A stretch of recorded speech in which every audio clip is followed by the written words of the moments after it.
Welcome to the round where Jacey dies. This is seriously the round that introduces the most new squeeable characters. Like, you thought you had an established cast? Well, now that the battle royales are over, they're gonna hit you hard and fast with newcomers. A bunch of amazing newcomers. So first up, Sigma, Killer of Technus, will be challenged by none other than Gaston, who's being bossed around by Frollo. And who doesn't love it when these two enter the tournament as a dynamic duo?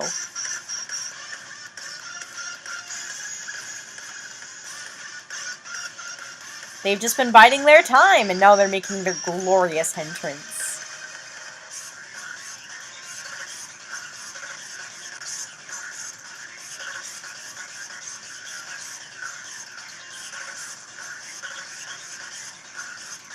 And Sigma, of course,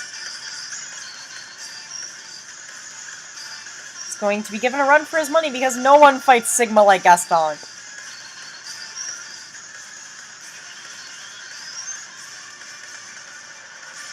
Disarming a high-tech opponent with an arrow?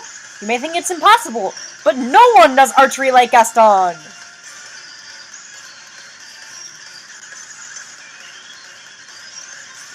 Dr. Faustilier!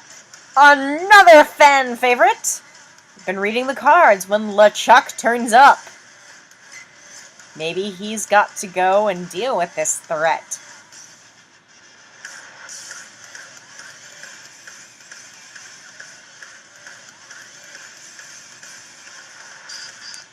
You know, it is a nice connection, because LeChuck has the voodoo cannonballs, and Faustilier has voodoo in general.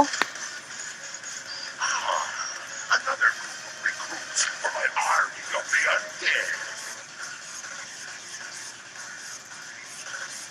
undead. LeChuck's trying to cause the zombie apocalypse up in here.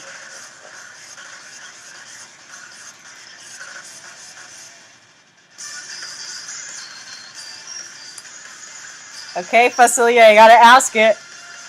Are you ready?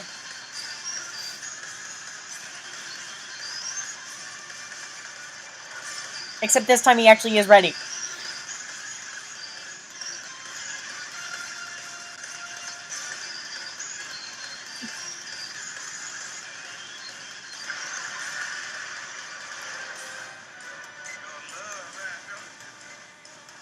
Better luck next time, LeChuck. Dr. Robotnik is sitting around making creations. He's got a very powerful secret weapon up his sleeve now. Wait, that's it, of course.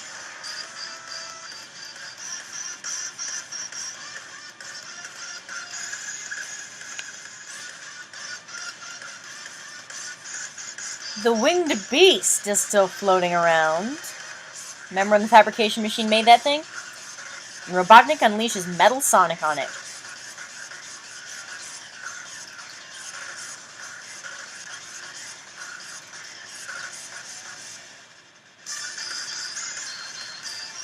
That's kind of a cool way to tie up the loose end of the winged beast. It's tied up now. Nightmare Enterprises has a very special robot set aside for DDD. It's like everyone's got a secret weapon robot today. Or friends on the other side.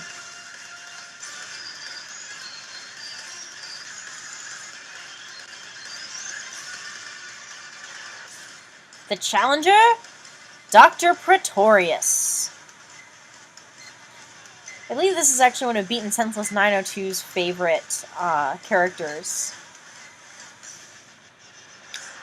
who had been wanting to get into the tournaments for a while. As you can see, Pretorius has some mechanics of his own that are far more advanced than Nightmare Enterprises' little box thingy there. Oh, that reminds me so much of Baxter Stockman, I can't take it. Baxter Stockman is probably jealous because Pretorius has this fully functioning humanoid cyborg body, and Baxter Stockman's like, I'm stuck to a spider body.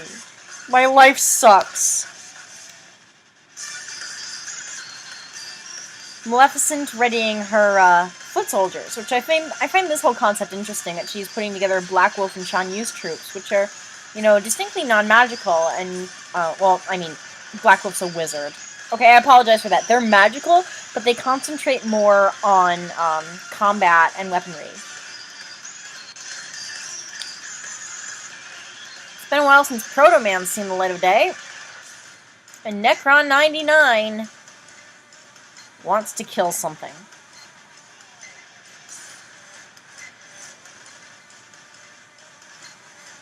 So you get a little spotlight for Necron 99 here.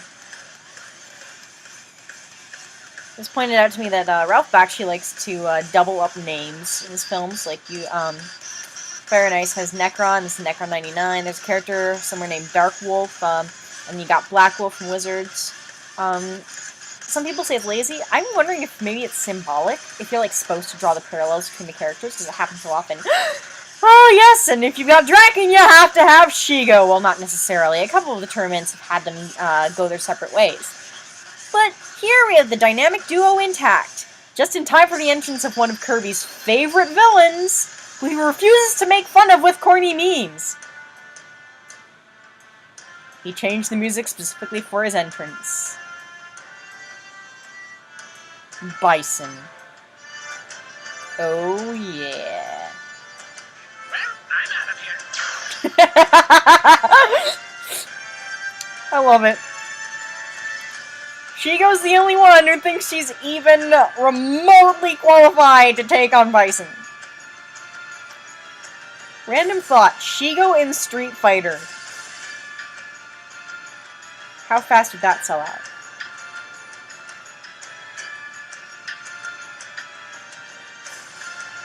There are a ton of Bison memes I could be using here, but I know Kirby would be very mad if I did so. So I'm not going to.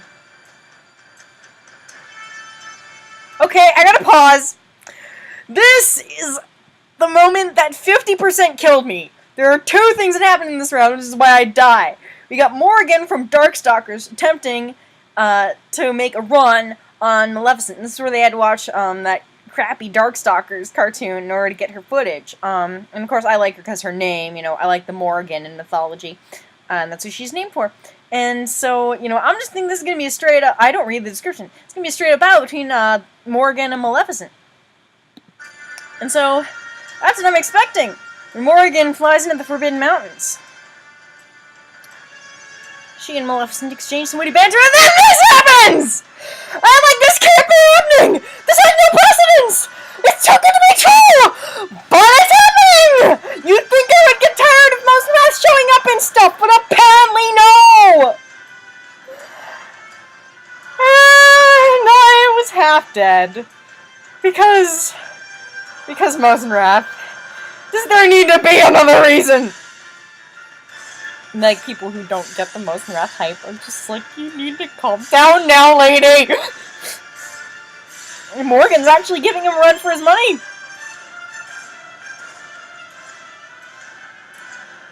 It's actually a very well put together fight. In the end, however, Mosenrath wins, and Maleficent's interest is piqued.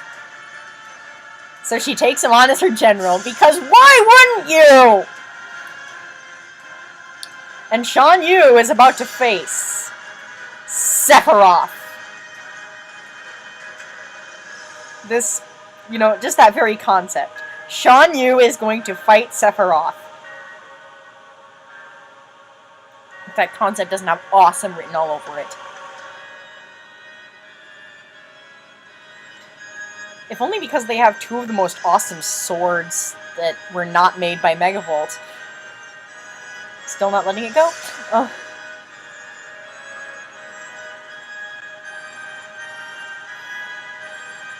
And again, this is very nice use of Last Order. This shows just how tough Shan Yu is.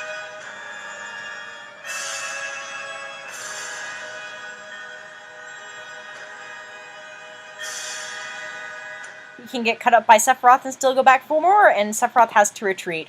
Here's the second part where I died! Can you see what's coming? Someone mysterious has been overseeing Sephiroth, has been watching everything, taking notes. Who is this in every tournament? The same person it always is. You'd think I'd get tired of seeing him show up and stuff, but apparently no. Mock! I'm dead! I'm just dead. It's too awesome. I can't handle it. And Mock has begun doing research into chaos. It's time to start meddling. As Mock does. Mosenrath, in the meantime, is informing Maleficent about the powers of a mysterious artifact called the Skull Heart. Curse you, Toon Master 7, for getting me hooked on Skullgirls. It's another one of my guilty pleasures. Maddie has found Jecht. Jecht. I don't actually consider him a villain, but again, we will bend the definition so Jecht can be in tournaments. Master Cyclonus is still planning. Hail Cyclonia! And she's approached by Syndrome for an alliance. And you know what? Why not? They're two powerhouses. They should go together. Mock decides to make an offer to this mysterious warrior he's been spying on. And he and Sephiroth, you're into reaching new levels of consciousness. It's also not a tournament until that line is used.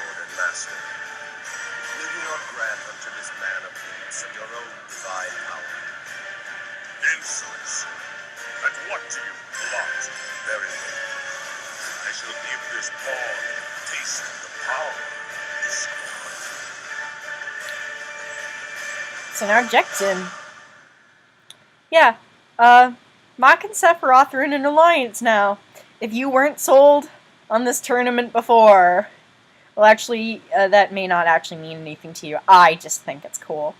And yeah, it's not a tournament until Maleficent said, go and do not fail me, and Mock has said, I'm sure you're into reaching new levels of consciousness. And I swear that is the last time I'm going to quote that in full. That is why this is the round where I died. Because they gave me Mosenrath and Mock. No foreshadowing. Out of freaking nowhere. And yeah. It's really late at night. I've had a lot of sugar. I need to go calm down in the corner. Put on the straitjacket. Go to the padded room for a while. Think out my life.